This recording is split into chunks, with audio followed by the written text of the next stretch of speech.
یہ ابرہہ کے لشکر کی طرف اشارہ ہے جو کعبے پر چڑھائی کرنے کے لیے ہاتھیوں پر سوار ہو کر آیا تھا۔ ابرہہ یمن کا حکمران تھا اور اس نے یمن میں ایک عالی شان کلیسا تعمیر کر کے یمن کے لوگوں میں یہ اعلان کرا دیا کہ آئندہ کوئی شخص حج کے لیے مکہ مکرمہ نہ جائے اور اسی کلیسا کو بیت اللہ سمجھے۔ عرب کے لوگ اگرچہ بت پرست تھے لیکن حضرت ابراہیم علیہ السلام کی تعلیم و تبلیغ سے کعبے کی عظمت ان کے دلوں میں پیوست تھی۔ اس اعلان سے ان میں غم و غصے کی لہر دوڑ گئی اور ان میں سے کسی نے رات کے وقت اس کلیسا میں جا کر گندگی پھیلا دی، اور بعض روایتوں میں ہے کہ اس کے کچھ حصے میں آگ بھی لگائی۔ ابرہہ کو جب یہ معلوم ہوا تو اس نے ایک بڑا لشکر تیار کر کے مکہ مکرمہ کا رخ کیا۔ راستے میں عرب کے کئی قبیلوں نے اس سے جنگ کی لیکن ابرہہ کے لشکر کے ہاتھوں انہیں شکست ہوئی۔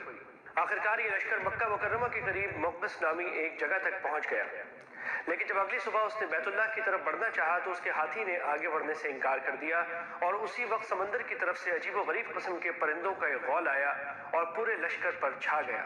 ہر پرندے کی چونچ میں 3 کنکر تھے جو انہوں نے لشکر کے لوگوں پر برسائے۔ ان کنکروں نے لشکر کے لوگوں پر وہ کام کیا جو بارودی گولی بھی نہیں کر سکتی تھی۔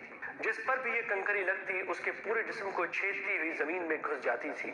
یہ عذاب دیکھ کر سارے ہاتھی بھاگ کھڑے ہوئے۔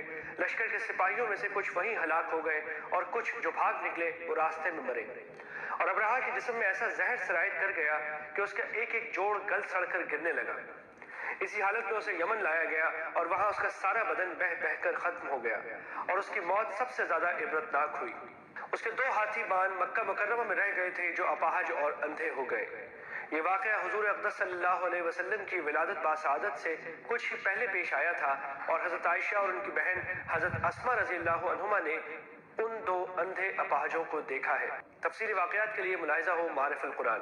اس صورت میں اس واقعے کا تذکرہ فرما کر حضرت صلی اللہ علیہ وسلم کو تسلی دی گئی ہے کہ اللہ تعالیٰ کی قدرت بہت بڑی ہے، اس لیے جو لوگ آپ کی دشمنی پر کمر باندھے ہوئے ہیں آخر میں وہ بھی اصحاب الفیل کی طرح منہ کی کھائیں گے۔